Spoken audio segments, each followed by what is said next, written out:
Yep, good enough? Try saying that like you really believe it.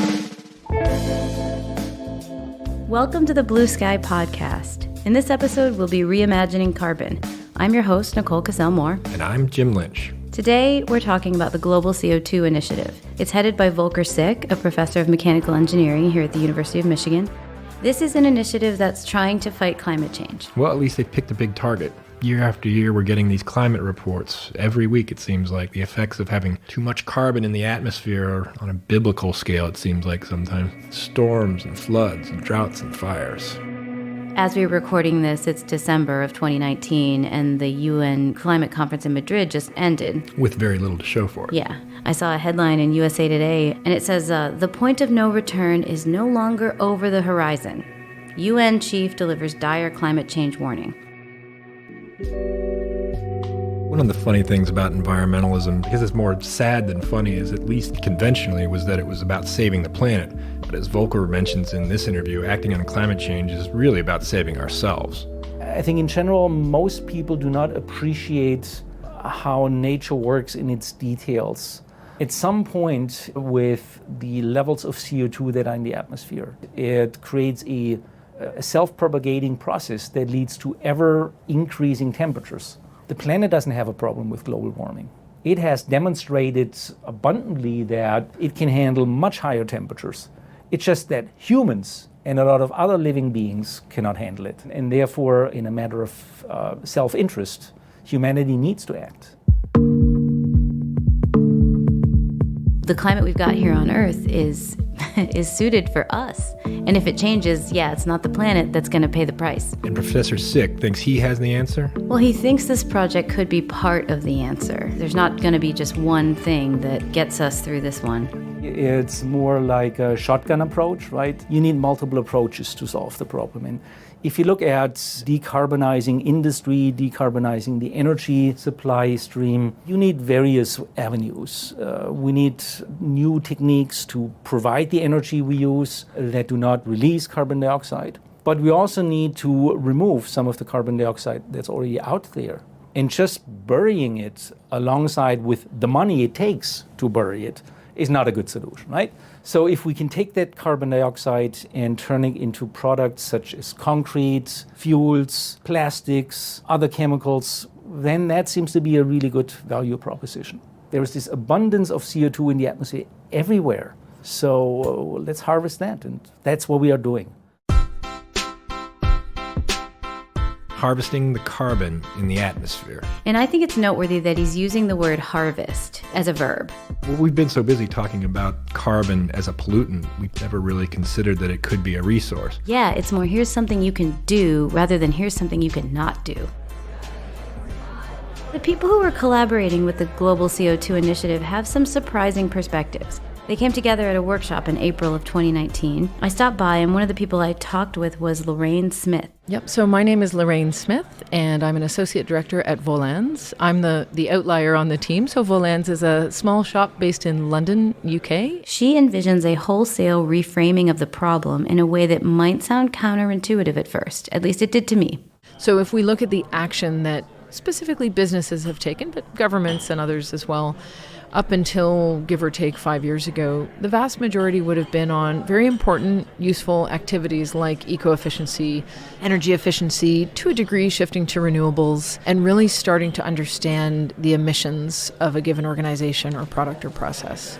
The way in which companies organize themselves around that was to sort of start to think about ways to reduce. And the goal of that really was efficiency reduction, maybe even cost savings. Not bad things, but nowhere near sufficient to address the problem, and frankly not a paradigm that will get us to where we need to be.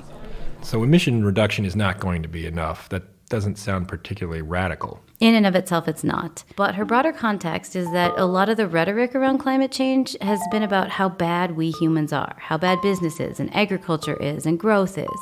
And it can be so overwhelming and fill us with so much guilt that we don't even know where to begin. And so we just don't. Whether it's true or not, this kind of negative framing can feel hostile at a time when we need people to get on board with this. Is there a positive way of framing that? She says there is, if we learn to pull carbon out of the air. The The neat thing is it's actually a really beautiful concept, in my opinion, in that we stop fighting. We stop thinking we need to do less of things because we're doing bad things, and we start doing more of things because we're doing good things. So instead of rich industrialized countries must curb their irresponsible economies, it's rich industrialized countries maintain strong economies by changing their industries to be carbon negative. It's not that we need to make our economy smaller, it's that we need to change the economy. And also, countries that are less industrialized could also build carbon negative industries. Sounds very utopian. I know it. But I'm telling you, there were 100 people from all over the world who thought it could be done and had ideas about how to do it. I was dubious until I went to this workshop and saw the people in this room. All right, so how is this going to work? We pull carbon out of the air? Essentially, yes. It might be easiest to start at the smokestacks. Some technologies benefit from air that has extra carbon dioxide in it. So they can partner with industries that produce a lot of emissions, and then they can pull carbon out of the exhaust before it even hits the atmosphere. Instead of putting a carbon capture device in the smokestack, you add a new production line. That's the idea. Is that right? What can they make? The thinking is anything that has carbon in it. Fuels, plastic, clothing, shoes, car parts, toys, detergent, medical devices. One tech startup said they could literally make Nike Airs out of air. It's a little too on the nose, I think. That's amazing. I mean, it doesn't seem like there's a product out there that couldn't be made from this. How exactly is the Global CO2 Initiative going to make this happen? Are they making the gadgets that would run this carbon capture production line? In the near term, I'd say they're not directly building production lines, but the project is a mix of carbon capture and use technologies and evaluation tools for those technologies. One example, there's a researcher here at U of M who has a plan to make concrete that absorbs carbon dioxide. And that is particularly exciting because today the process of making concrete releases a lot of CO2. Overall, though, I'd say that the initiative's doing big picture work to figure out what it's going to take to make carbon recycling a thing. It's wonky work, I warn you, but I think I need to go there. All right, let's see where this goes. So one of the things we do very prominently is provide the tools for researchers, for investors, for policymakers to assess whether a technology is actually carbon negative. And at the same time, to make it feasible in the long run, whether it's dollar positive. All right, let's define those things. Carbon negative, removing carbon from the atmosphere during the manufacturing process. That one I think I've got. Dollar positive, you can make a profit on it. Slogan-y, but not that wonky. Oh, we're just getting to the wonky part yet. Ooh, been waiting for the wonky part. So you're a company with an idea for either a process that pulls carbon out of the air or a product that you can make from that carbon. But how do you know if it'll work? Usually it's some sort of complicated chemical formula. Yes, but that's only part of the equation. You need to factor in the energy you'll need to put your process in place or to make your product. And that includes the materials, where they come from, and the emissions all along the way. It's called life cycle analysis, or LCA for short. You do a life cycle analysis to see whether you're, at the end of the day, going to be pulling more carbon out of the air than you put in. Exactly. But then you've got to do what's called a Technoeconomic Assessment to see if you're going to be able to make money. There's two sides here. This is the wonk. Technoeconomic Assessment is also called TEA. That looks at how much it's going to cost you to make your product, how much you can sell your product for, and whether your company is sunk before it even gets started. Sorry, I went into wonk mode when... Well, let me see if I've got this. So LCA is carbon negative. Yep. TEA, dollar positive. You got it. I know that being dollar positive is a big deal because if you don't need subsidies to help pull carbon out of the air, then we can harness economic markets in a positive way. We can do more to fix the carbon imbalance than we could with only government funding, right? Nothing's going to change unless our economy can change to support this. You don't need to shout at me. I'm on your side. How much closer can this get us to where we need to be? I asked Volker about that. Just how much could this help? How much CO2 do you imagine you all could suck out of the atmosphere and turn into useful products? So realistically, there seems to be a chance to utilize up to 4 gigatons of carbon dioxide a year. With gigaton? If you compare it to how much CO2 we release every year, it's just about 10% of that. 10%? That's it? The number isn't impressive on its face. I get that. And Volker gets it too. The question could then be, is it significant what we do? And the simple answer is yes. because it contributes to the accelerated decrease of our carbon dioxide emissions. We are certain that we will do better than the status quo. And that's going to be a big achievement. That's good. I like that. But you're still not sold. I'm still not sold. Okay, try thinking of it as a literal turnaround. Industry has been strictly emitting since its inception, and we are talking about creating a sector that does the opposite, that absorbs. And while 10% of global emissions seems small on a year-to-year balance sheet, over the arc of history, it would be huge. Lorraine thinks it's a linchpin. We've gotten really good at emissions measuring and emissions reduction. Whoa, what did she just say? I think there's probably a lot of folks out there who would disagree that we're really good at emissions reduction. I thought the same thing about it, and so I did some research. The deal is that we could definitely be better, but we've made some really remarkable gains over the past few decades. Couple examples. Since the 1960s, gas furnaces have gone from 60% efficient up to 98%.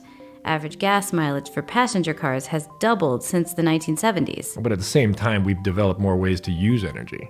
Things like computers or smartphones, data centers, automation. We're not very good at banking savings, I guess. We certainly aren't. As gas mileage gets better, cars get bigger. And then you've got to add population growth. So sure, we're more efficient, but energy use keeps rising. Let's get back to Lorraine, because she does make a really good point. We're missing the other piece of the equation, which is so key. And frankly, nature's been doing it for 3.8 billion years, and industry's just catching up. Industry's like, oh yeah, when you emit something and you have no way to bring it back into the natural cycle, you create an imbalance, a distortion. So in a way, what these methodologies are doing is catching up with nature and saying, oh wait, industry, we need a better way to understand not just what we've emitted, but what we're pulling down and how long we're sequestering it in soils or materials. We need to think like the trees. The Lorax would be proud. Yes. Industry has never taken a serious look at this gap before. Yes. Researchers have been exploring various carbon sequestration approaches, but it's so complicated because you have to factor in for how long the carbon is being sequestered. We have to take the long view, the life cycle view. For example, trees sound like a great solution until you have wildfires. And of course, they also decompose into CO2 at the end of their lives, and the cycle starts again. Maybe if you'd asked me a couple of years ago, I would probably have said, yeah, it's hopeless, but things change. I have a 2-year-old son now, and it's sort of not convenient any longer for you to be passé about it. In a lot of ways, I guess I rely on people like Volker Sick. Come along and give me ideas to get behind, give me things that I can support. So the big idea here is to make industry compatible with the environment when it's been viewed as antithetical since the environmental movement began. That's the Global CO2 Initiative in a nutshell. Can we go back to something you were talking about before? This was the making of Nike Airs out of air. Please. How does that actually work? Let me turn it over to Heidi Lim. She's the chief of staff at the startup company Opus 12. She used that line in her presentation, and we caught up with her after the session to find out more. I've never done a radio show. This is interesting. We're making an electrochemical device that takes carbon dioxide and water as inputs and renewable electricity to split up those molecules and make different petrochemical building blocks. So basically, basic chemicals that would normally come today from petroleum, we can derive from carbon dioxide. Wow, so it's instead of taking it out of the ground, you're taking it out of the air? Absolutely. That is weird, mining the air. It's totally sci-fi. Have you read Kim Stanley Robinson's Mars trilogy? No. It's about colonizing and terraforming Mars. When the first colonists arrived, they used air mining to gather some of the things they need, like oxygen and water, which are fundamental to everything else they do there. We get to our Martian future by starting the terraforming right at home. If terraforming is a strategy to make a planet habitable, it's not so surprising that we would start it right here. Wouldn't that just be Earth forming then? That's what terra means, right? Yeah. Thanks. Back to the present, what kind of petrochemicals come out of this sneaker manufacturing from air? They're starting with ethylene, which is the building block of the world's most popular plastic, polyethylene. Ah, the stuff that's all over the ocean. It's in a lot of products that can be used in very sustainable ways, too. And Opus says that when manufactured their way, assuming that the electricity comes from renewable sources or nuclear power, the reduction of carbon in the atmosphere is amazing. That, my friend, is a big assumption. Renewable sources or nuclear power. I'm glad you called that out. Different power sources are the only way we can ensure that the process of manufacturing these products doesn't cancel out the carbon that goes into them. Let's hear more about the math from Heidi. For every ton of ethylene that we can produce with CO2, 3 tons of CO2 is actually consumed, and 2 tons of CO2 is actually avoided in emissions because of the 2 that would normally be released with conventional processes. I see, so it's doubly helpful. Normally, we'd emit 2 tons of carbon dioxide, making 1 ton of ethylene. But instead, Opus 12's technology would avoid those emissions and also remove 3 tons of carbon dioxide in the bargain. Exactly. What all can you make with polyethylene, other than Nike Airs and plastic bags? So it's in other single-use plastics like detergent bottles and medical devices, but it's also in longer-term things like toys and car parts. Actually, she didn't limit the technology to making ethylene. A lot of the things around you in your built environment, like your shoes, are today derived from petroleum. And I think a lot of people don't realize that every day you're using shampoo that has surfactants that are made out of petroleum. If you're wearing polyester, you're using something that was derived from petroleum. Essentially, any of those products we can make out of CO2. Like, I'm really looking forward to be able to wear clothing that's carbon negative. Soon, H&M will have a conscious polyester line, in addition to organic cotton. It could happen. How do they propose to accomplish this carbon alchemy? Well, they tell me it's pretty ordinary electrochemistry. They'll use electricity to break up both carbon dioxide and water, using the carbon, hydrogen, and oxygen to make different kinds of carbon chains, which are useful for different applications, that they can use them in different things. Oh yeah, that's pretty ordinary electrochemistry. 101. Breaking down water into hydrogen and oxygen is actually well established. The device that does it is called an electrolyzer. Electrolyzer. Opus 12 has developed a new membrane that can turn an electrolyzer into a device for splitting carbon dioxide into carbon and oxygen. Here's Heidi again. It's kind of like thinking about changing out like the Intel chip inside of a laptop. And so because we have a partnership with the largest manufacturer of these electrolyzers, we can actually leverage their resources and their knowledge in making these systems while we can focus on our core technology.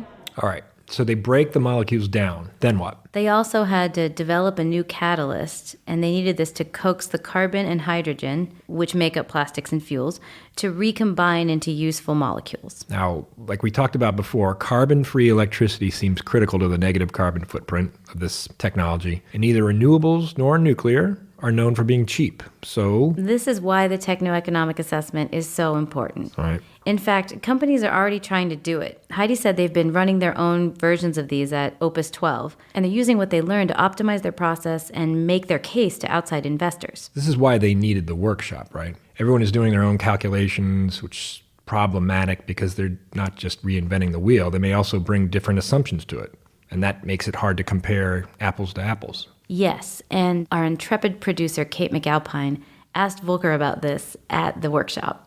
Would you say that you're trying to set a standard? I think that's up for debate. What we heard today certainly points to a significant need for something that we would probably want to call a standard. There are questions about who should define it and who should enforce it. And I think it's at a minimum necessary that everybody is transparent about how they do their analysis and how they report their findings, so that there's no hidden message, there's no hidden agenda, and people can really truly compare one product over the other.